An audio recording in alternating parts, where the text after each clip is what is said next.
今次咧會講解 DSE 程度嘅 photosynthesis，即係光合作用啦。咁啊，大家喺初中嘅時候咧，可能中二或者中三咧學過光合作用咧，咁啊就係上邊嗰條文字方程式嘅啫。咁啊，學深少少咧都係學埋下面嘅化學式啦，咁都已經幾好噶啦。去到 DSE 咧就難咗好多啦。咁啊，見到啲咁樣嘅圖，咁啊上堂又未必聽得明啦，自己睇書一嚿雲。咁啊，今次咧就幫大家一次過搞掂佢啊！光合作用咧就分兩個階段嘅，第一個就係 photochemical reaction，即係光化學反應；第二個咧可以叫做 Calvin cycle 卡爾文循環，亦都可以叫做 carbon fixation 碳循環嘅。咁啊，一般嘅書咧都係順住我先講嗰個次序去解釋嘅。咁啊，根據我嘅經驗咧，就如果由第二個階段開始講起咧，即係 Calvin cycle 講起咧，反而同學會更加容易理解其實發生緊咩事。簡單嚟講咧，光合作用最根本嘅目的就係將六個 carbon dioxide 六個二氧化碳就變成一個葡萄糖，一個 glucose。我哋可以睇一睇呢個 mind map 先，佢入邊咧的確係有一條路徑，指導我哋去理解點樣由一個 CO2 二氧化碳去變成一個 glucose 葡萄糖嘅。我哋先由 CO2 嗰個位開始啊，咁啊二氧化碳 carbon dioxide 就係一個 carbon atom 啊嘛，咁所以我哋咧就用一個黑色嘅波代表啦，中間有個 C 字嘅，代表一粒碳原子咁解。跟住個圖咁樣行咧，佢就會同一個5粒碳嘅物體啦，嗰嚿嘢咧就叫做 RUBP，咁或者咧我哋可以叫佢做 carbon dioxide acceptor 二氧化碳受體。佢哋兩個咧就會結合，咁5粒碳加多一個 CO2，即係一粒碳啦，咁啊5加1就變成一嚿6粒碳嘅物體。呢嚿6粒碳嘅物體就唔係葡萄糖，唔係 glucose， 而且咧佢係相當唔穩定嘅，好快咧就會分裂成兩嚿3粒碳嘅物體。嗰兩嚿3粒碳嘅物體咧就有個名嘅，就叫 PGA。咁啊嗰啲中英文名咧大家都唔使識噶啦，大家記住佢係3粒碳咁就得噶啦。而呢度有兩個 PGA 啦，每一個 PGA 咧就會同一個ATP 同埋一個 NADPH 就起反應。咁呢兩樣嘢係咩就之後再講。跟住咧起完一個化學反應之後咧，佢就會變咗另一嚿嘢叫做丙糖磷酸 trisulfosphate。咁啊簡寫咧就係 TP。咁啊 TP 咧就個丙字都係解3啦，咁佢都係3粒碳嘅。咁佢而家咧接收咗 ATP 嘅能量啦，同埋嗰個 NADPH 俾佢嘅 electrons 嘅電子之後咧，佢嘅屬性咧就已經變成係糖㗎啦，所以佢個名入邊有個糖字嘅。咁由於咧丙糖本身就已經係解3粒碳嘅糖啦，咁將兩嚿3粒糖嘅糖合體，咪可以變成一嚿6粒碳嘅糖咯。咁咧就係 glucose 就係葡萄糖啦。咁去到依度咧，我哋就或者可以停一停啦。咁由 CO2 開始，咁咪就已經一步一步嘅化學反應，最後就產生咗 glucose 葡萄糖。咁係咪達成一個目標咧？咁我哋咧再調翻轉頭睇一睇我哋個目標其實係咩？嗱，係6個 CO2 就變成一個 glucose，6個二氧化碳變成一個葡萄糖。咁我哋啱啱介紹嗰個過程咧，就同我哋個目標係唔同嘅，因為咧而家係一個 CO2 就加咗一個5粒碳嘅 RUBP 啦，最後咧就變咗一個葡萄糖出嚟。所以咧，淨係做咗呢啲步驟咧就唔足夠嘅，因為咁樣淨係轉化咗1粒二氧化碳啫。咁同埋咧嗰個5粒碳嘅物體咧，個 RUBP 咧係會被消耗嘅。咁佢喺個細胞度會越嚟越少嘅，咁唔可以持續嘅呢個反應。咁既然我哋嘅目標係要轉化6粒 CO2，頭先介紹嗰個過程咧做一次咧就只係轉化到1粒 CO2 嘅啫。咁我哋咧做6次咪轉化到6粒咯。咁所以咧就要6乘5啦，6乘5咧就係代表6粒RUBP，咁每粒 RUBP 就係5粒碳嘅。跟住咧6粒 CO2，咁啊6乘1啦，因為每粒 CO2 係1粒碳。咁啊6乘5加6乘1就會變成6乘6啦，即係咧有6嚿6粒碳嘅化合物。頭先都講咗啦，呢個6碳化合物咧係唔穩定嘅，佢係會自己分裂變成2嚿 PGA。咁我哋而家咧有6嚿6碳化合物啦嘛，佢每一嚿都會分裂，咁分裂出嚟咧就會變咗12嚿 PGA 啦，即係12嚿3粒碳嘅物質。12嚿 PGA 就可以被轉化成12嚿 TP， 12嚿 TP 咧就可以分成12可以分成10同埋2兩組啊嘛，咁咧就其中有2嚿 TP 咧就成為 glucose 啦。於是咧就產生咗一粒 glucose 一粒葡萄糖。嗱，咁呢個咧就達成咗我哋個目標咯。嗱，係將6粒 CO2 就轉化為一個 glucose 一個葡萄糖。咁啊，仲有啲嘢未解決嘅，因為個反應一開始咧就消耗咗6粒 RUBP 噶嘛。咁我哋要找數嘅。頭先嗰個過程咧就產生咗12個 TP，我哋淨係用咗2個 TP 去整 glucose， 所以咧仲有10個 TP 咧係剩翻低，可以攞嚟做其他嘢嘅。如果我哋考慮碳原子嘅數目嘅話咧，10粒 TP 咧就10乘3，就即係有30粒碳。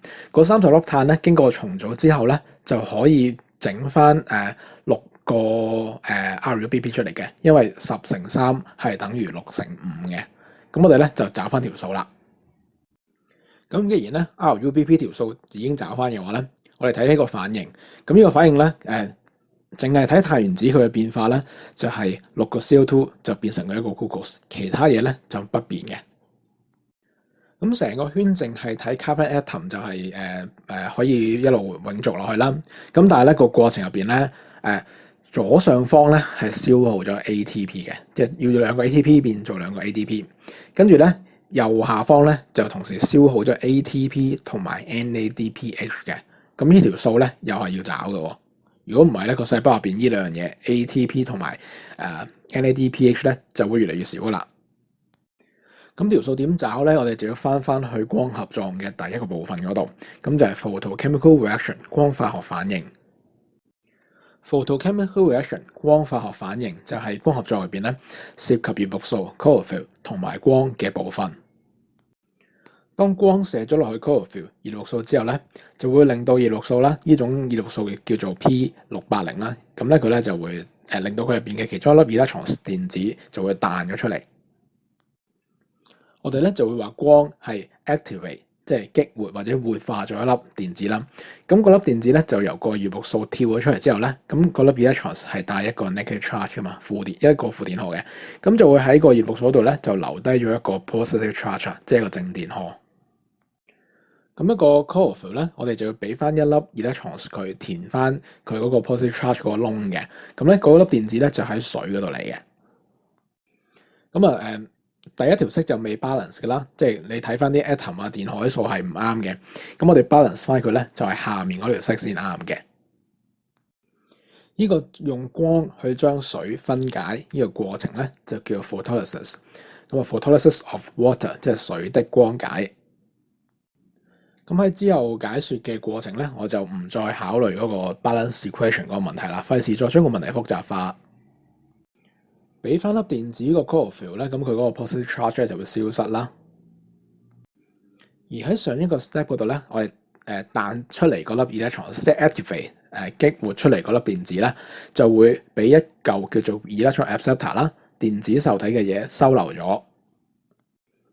咁而 electron acceptor 電子受體就唔係得一種嘅，佢係一個好闊嘅名稱嚟嘅。總之任何嘢佢可以收留呢啲電子啦，我哋就可以叫佢做電子受體噶啦。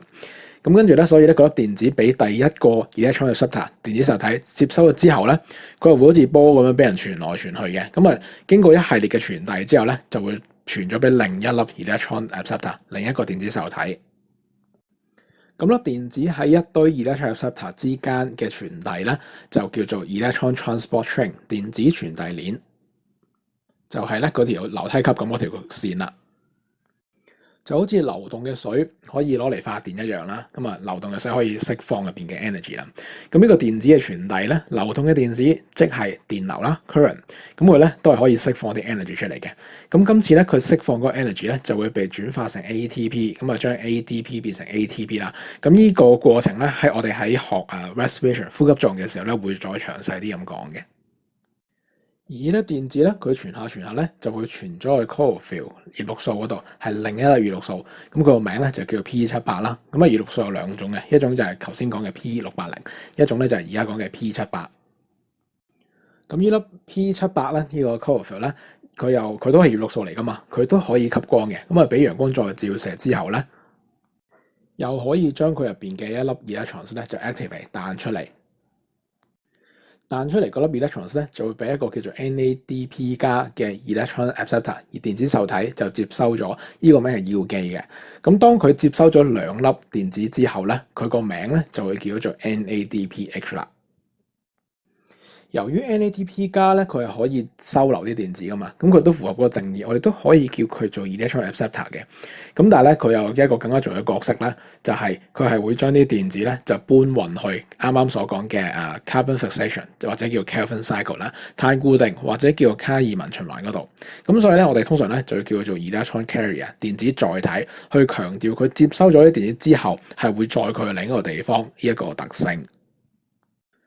而我哋再翻返去畫面嘅下方啊，咁個水俾人拆咗之後咧，咁啊除咗攞咗粒電子之外啦，咁都會產生咗 O2 噶嘛 ，oxygen gas。oxygen gas 咧就會變成一個 byproduct 啦，副產物，跟住咧就經過葉嘅stomata 啦氣孔就排出個植物嘅體外啦。咁點解話佢係一個 byproduct 咧？就係因為咧佢唔個 O2 咧佢唔會再參與之後嘅反應，即係佢喺後面嗰個 Calvin cycle 啦，卡爾文循環嗰度咧係冇任何角色噶啦，咁喺度冇佢嘅事可以走噶啦。而嗰個產生出嚟嗰個 hydrogen ion 啦，嗰個 H 加氫離子就會黐埋落去 NADPH 度嘅。NADP 加變 NADPH 係多咗個 H 噶嘛，咁個 H 咧就係會上埋車跟埋佢一齊走嘅。頭先講完嘅成個過程咧，就係已經完成咗呢個 photochemical reaction 光化學反應。而呢個反應咧就喺葉綠體入邊嘅基粒啦，或者叫做類囊體啦 glandulum 或者係叫做 follicle of chloroplast 嗰度發生嘅。如果大家好細心咁睇個畫面嘅話咧，大家會見到有一個箭嘴，就係由chlorophyll P78 就指向 P680。頭先我好似係冇講過嘅。咁呢個箭嘴有乜用咧？嗱，佢配合埋另外嗰啲箭嘴，即係我而家紅色 highlight 咗嗰啲箭嘴，就會形成一個 loop 嘅。咁呢個 loop 咧就係嗰啲電子咧可以喺度流動啦。咁就係吸光，跟住咧就產生 ATP， 然之後咧嗰粒電子又翻返去原本個位嗰度，咁就呢個過程就可以唔將水分解，亦都唔產生 NADPH， 就淨係啲電子喺度流動，跟住咧就產生 ATP。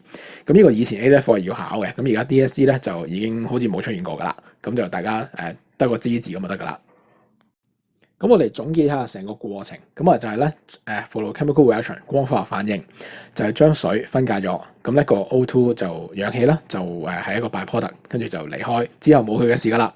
咁另外咧就產生咗 NADPH 啦，同埋 ATP。咁 ATP 同埋 NADPH 咧就會參與頭先嗰個嘅 Calvin cycle 卡爾文循環啦，咁就可以咧將 CO2 6個 CO2。就變成一個 glucose 葡萄糖，咁啊成個光合作用嘅過程咧就喺度完成咗噶啦。咁如果大家好有心機咁樣將頭先講過嘅 step 咧，即係發生咗嘅chemical reaction 咧，全部 balance 晒佢咧，就會出到而家紅色框住嗰條chemical equation 啦。顧及到大家應付考試嘅需要咧，我就喺呢條片咧，我就唔會同大家 balance 一次噶啦。咁我之後咧就會做一個總結啦，跟住之後就會解 past paper。如果你參考翻個 syllabus 啦，即係個課程文件嘅話咧，呢個 photochemical reaction 即係光化學反應啦，咁就即係光合作用嘅頭嗰一半咧，就可以總結成3個重點嘅，就係 light absorption 光吸收，photolysis of water，for generation of NADPH， 即係將水光解產生 NADPH， 然之後咧喺嗰個 electron transport chain 啦，電子傳遞鏈嗰度會產生 ATP， 咁就3個重點。而 carbon fixation 或者叫做 Calvin cycle 啦，碳固定或者叫做卡爾文循環，我哋咧都可以歸納做3個重點嘅。第一步咧就叫做 carbon dioxide fixation， 即係二氧化碳嘅固定，意思就即係指咧將啲自由自在氣體狀態嘅二氧化碳咧，就將佢用一啲反應就變成個細胞，即係變成個葉綠體啦 chloroplast 入邊嘅一啲物質，咁啊即係 PGA 啦。PGA 咧就係一個三碳化合物，咁啊其中一部分咧就會接收咗一啲電子啦，喺 NADPH 手上接收咗一啲 electrons， 呢個過程咧就叫做 reduction 還原，咁啊三碳化合物的還原，咁啊最後有一部分咧就會變咗做 glucose 葡萄糖。然後咧喺第一個 point 嗰度消耗咗嘅五碳化合物 RUBP 或者叫做 carbon dioxide acceptor 二氧化碳受體就可以用嗰啲TP 咧去重組翻出嚟。咁啊第三個重點。然後我哋睇一睇啲例題啊。咁呢個咧就係 DSE 2020嘅長題目嘅第一條。咁就有個圖啦。咁佢哋呢個就係一個畫出嚟嘅 chloroplast 啦，葉綠體。跟住咧就有 ABCDE 5個字母嘅 label。跟住就用嗰啲字母咧就要我哋寫出邊啲地方係有光合作用嘅色素個 pigment。咁其實就即係 chlorophyll 啦，葉綠素。咁呢度涉及 chloroplast 葉綠體個構造嘅，咁我有另一條片講咗噶啦。我今次主要就講嗰啲biochemical pathway 啦，生化途徑，咁我就唔再重複啦。我哋翻去20年呢條題目嗰度啦。咁大家如果睇咗頭先嗰個筆記嘅話咧，就應該知道答案咧就係 B 同埋 C。然後咧下一 part 就問啦。C 啦 ，C 即係個 glanum 啦，個基粒，咁咧就會產生一啲 intermediate 一啲中間物，咁其實咧就即係佢係做 C 係做 photochemical reaction 噶嘛，光化學反應，佢產生咗啲中間物咧就即係指 ATP 同埋 NADPH， 咁咧就呢兩樣嘢咧就係可以供應喺 Kevin cycle 卡爾文循環嗰度使用嘅。咁所以咧個答案就係 ATP 同埋 NADPH。咁NADPH 咧有其他嘅寫法，嗰個 marking 都接受嘅，但係我就唔建議啦。咁都係寫翻 NADPH 會好啲。題目嘅 C part 咧就係俾咗一個Kevin cycle 卡爾文循環嘅圖我哋啦，跟住咧就我哋佢分咗3個 phase 嘅3個階段，跟住咧就嗌我哋就配對翻嗰啲 phase 同埋嗰啲文字嘅描述啦。嗰啲文字描述咧就正係我先總結嘅時候咧寫喺 syllabus 嗰個課程文件上高嗰3個重點嚟嘅。喺我頭先嘅總結入邊已經係答咗呢一題噶啦，咁大家可以將嗰啲我嘅 mind map 同題目去比較下啦。咁就會得到呢個答案啦。咁3個啱晒2分啦，每錯1個就扣1分。然後我哋再睇睇2016年呢條題目啦。咁今次係真實啲啦。頭先嗰條咧嗰個 chloroplast 啦，葉綠體就係畫出嚟嘅。呢個就係一個electron microscope 啦，電子顯微鏡影出嚟嘅相。咁題目 A part 咧就我哋 label A 同埋 B。A 個答案咧就比較刁鑽嘅。就咁寫 follicle 啦，類廊體佢又唔俾分嘅，因為佢係指住咧2疊嘢中間連繫嘅地方啦，所以就要寫 follicle membrane 啊，即係類廊體膜。咁好多同學都係寫喺題手上噶啦。咁跟住 B 就正路啲啦，就指住嗰啲唔係 follicle 嘅地方，咁所以咧就係 stroma 基質或者係叫做間質啦，一般都係叫基質噶啦。第二題咧就問你邊啲細胞有葉綠體，都係比較基礎嘅題目啦，咁即係唔多講啦，自己睇。到咗 C part 啦，咁而家 DSE 咧都中意咁樣問嘅，就唔係直接問你某一嚿嘢有乜嘢功能啦，而係俾2嚿嘢你問佢哋咧個功能上高就有啲咩關係嘅。咁而家咧就 A 嗰個咧就係做 photochemical reaction 光化反應嘅，而 B 咧就係做 Kevin cycle 啦，即係卡爾文循環。咁整個聯繫咧就係光化反應咧喺 A 嗰度進行，就係會產生ATP 係提供能量嘅，另外咧就係 NADPH 就提供 electrons 電子嘅。咁呢兩樣嘢咧就係喺碳固定啦 carbon fixation 嗰時用嘅。第2 set 反應咧就即係個講嘅次序相反啦，就先講咗 carbon fixation 碳固定先喺 B 嗰度進行，咁咧就會將 NADPH 就變翻做 NADP 加，咁NADP 加咧就可以再翻去 A 嗰度做 photochemical reaction 即係光化反應啦。